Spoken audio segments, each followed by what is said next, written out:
Hay en el Evangelio una palabra que creo que es la clave de todo esto. Incluso está escrita en el idioma de los evangelios, es decir, en el griego. Y la palabra paráclito, que no es una palabra que usamos habitualmente, y vamos a ir tratando de comprender el significado.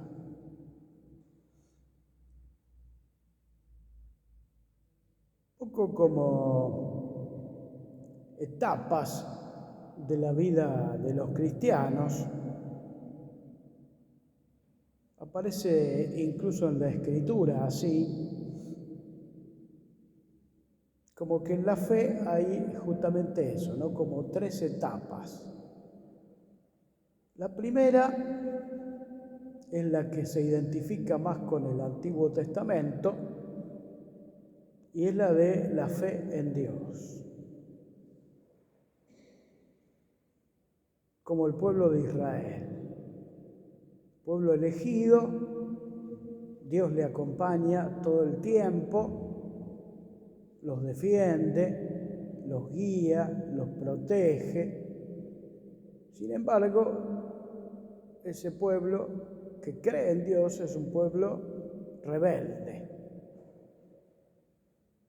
que no es dócil a Dios, como nosotros. Es decir, nos podemos identificar tranquilamente con esa etapa. No es que no creamos en Dios, sino que creemos en Dios, pero nos justificamos de 1000 maneras y vamos por cualquier lado. La segunda etapa se identifica con la venida de Cristo, los evangelios. Una etapa donde descubrimos la misericordia de Dios, su amor, su paciencia. Descubrimos que Él es nuestro Salvador, nuestro Redentor. Pero es como que Dios está a nuestro servicio. Él me ayuda. Y entonces como que yo soy el más importante.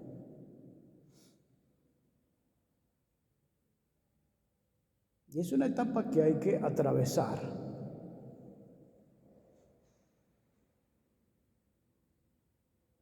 Y la otra etapa, que es la más fuerte,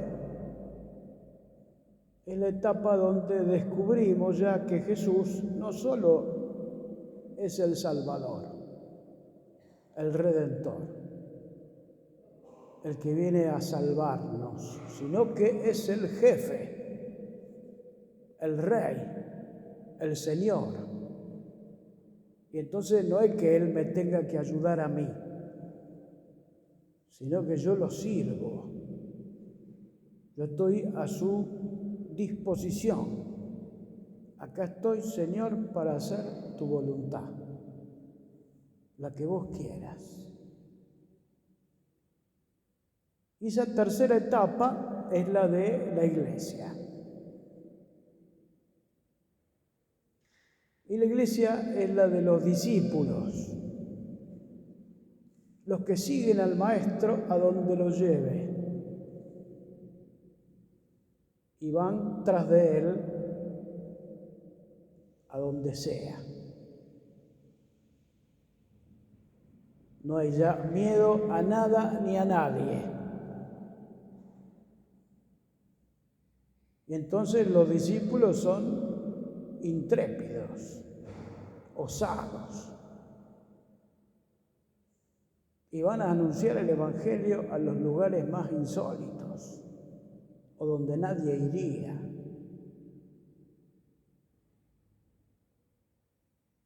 Porque ya no importa otra cosa que anunciar la buena noticia. Estos son los hombres nuevos, es la nueva creación. Y de esto habla el Evangelio de hoy. De esto también hablan los otros textos, de alguna manera. Entonces vamos a tratar de meternos allí.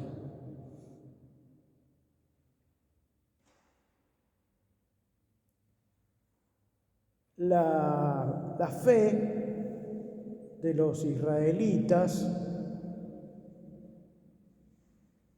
como la de tantos otros pueblos, era una fe, si podríamos decir así, local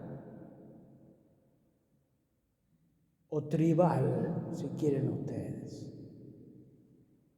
que se circunscribía a los nativos de Israel y a los descendientes de los israelitas, aunque no vivieran en Israel, sino estuvieran en la diáspora,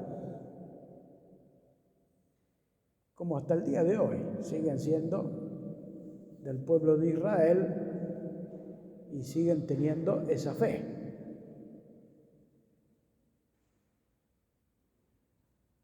Pero se circunscribe a una nacionalidad, a un nacimiento, a un parentesco. Entonces son como religiones locales, como era en tiempo de Jesús la de los romanos, como era en tiempo de Jesús la de los griegos, como era en tiempo de Jesús los samaritanos, etc. Cada pueblo con su religiosidad.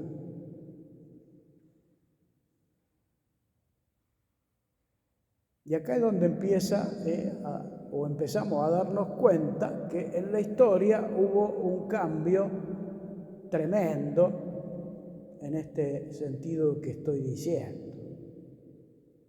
Empezamos a descubrir a partir de Pentecostés, o sea, la venida del Espíritu Santo, del Paráclito, que todos pertenecemos a este pueblo de Dios.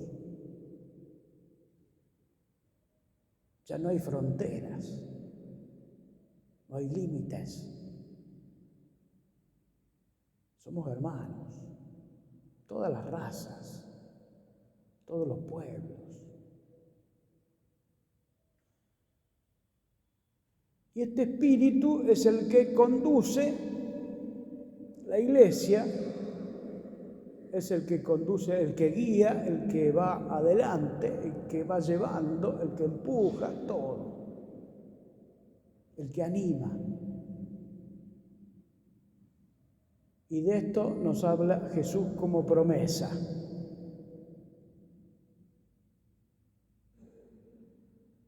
Vemos las lecturas de hoy que de alguna manera nos sugieren esto que estamos hablando. Por ejemplo, leíamos hoy en la antífona de entrada de la misa, decía exactamente esto. Con gritos de alegría anuncien y proclámenlo hasta los confines de la tierra. Es del profeta Isaías. Hasta los confines de la tierra. Antes esto era impensado. No existía. Los romanos no se iban a hacer nunca judíos, ni los griegos, ni un israelita se iba a hacer de la religión de los romanos. Impensado. El Espíritu Santo abre a todos los pueblos sus dones, esta nueva fe. Y vemos cómo en la primera lectura Felipe, un diácono, se va a predicar el Evangelio a Samaria, pueblo vecino. Allí en Samaria dice el texto así: al oírlo y al ver los milagros que hacía, todos recibían unánimemente las palabras de Felipe, porque los espíritus impuros, dando grandes gritos, salían de muchos que estaban poseídos, y buen número de paralíticos y lisiados quedaron sanos. Y fue grande la alegría de aquella ciudad. Cuando los apóstoles que estaban en Jerusalén oyeron que los samaritanos habían recibido la palabra de Dios, le enviaron a Pedro y a Juan. Estos, al llegar, oraron por ellos para que recibieran el Espíritu Santo, porque todavía no había descendido sobre ninguno de ellos, sino que solamente estaban bautizados en el nombre del Señor Jesús. Entonces les impusieron las manos y recibieron el Espíritu Santo. Muchos textos así hay en el Nuevo Testamento, especialmente los Hechos y las cartas. Es como la intrepidez de los discípulos, van a los lugares más increíbles y logran las conversiones. Y digo, no tienen miedo a nada ni a nadie, porque los samaritanos eran enemigos de los israelitas. Y los israelitas eran enemigos de los samaritanos. No se podían ni ver. Por eso, si vamos viendo los evangelios, como Jesús no es bien recibido por los samaritanos, y en algunos lugares tienen que pasar de largo porque no los quieren recibir. Sin embargo, Felipe, lleno del Espíritu Santo, un diácono, realiza el anuncio, porque no va él solo, va con el Espíritu Santo. Discípulo. A donde lo lleve el Señor, él va.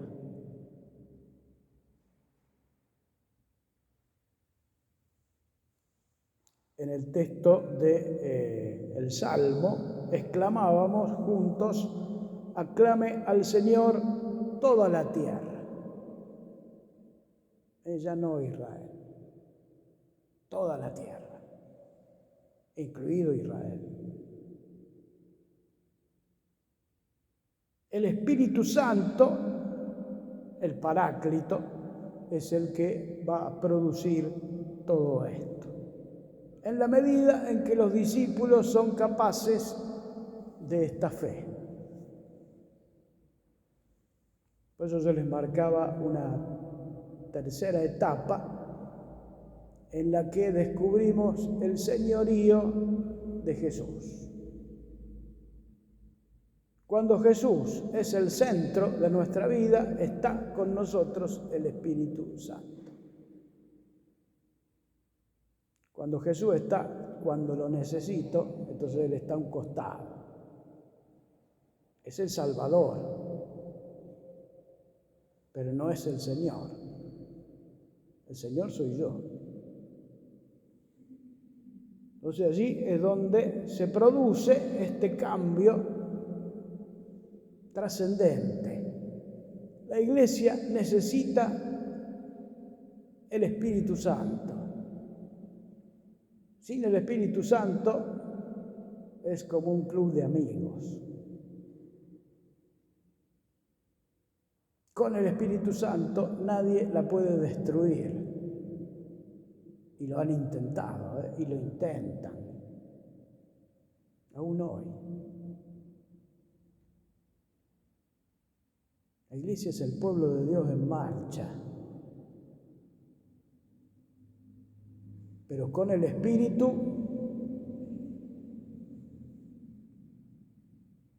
No hay forma de destruirla.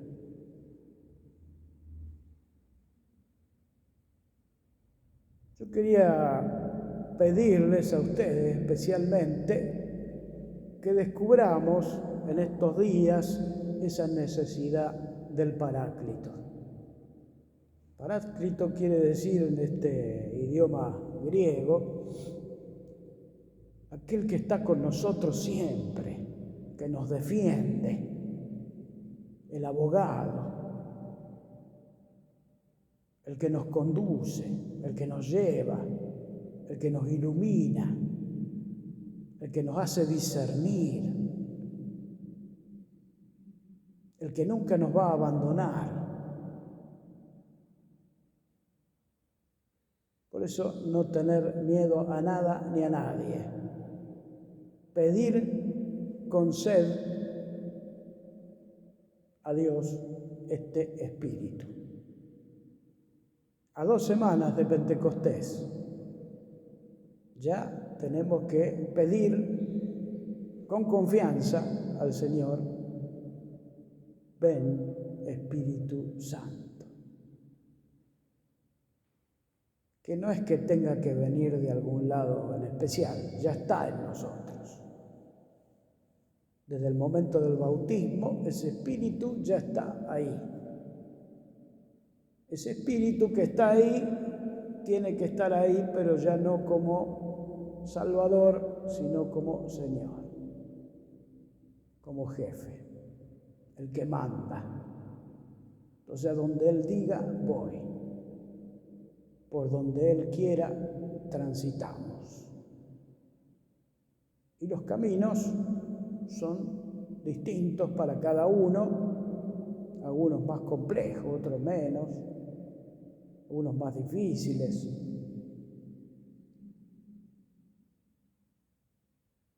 Pero la seguridad puesta en el Señor.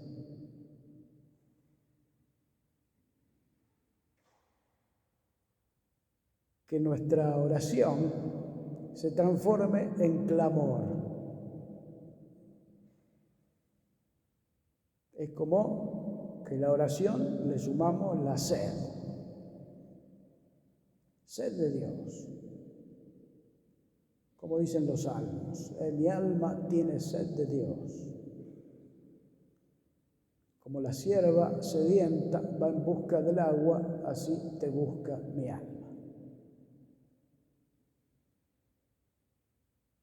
Entonces, transformemos esa oración nuestra en clamor al Espíritu de la verdad.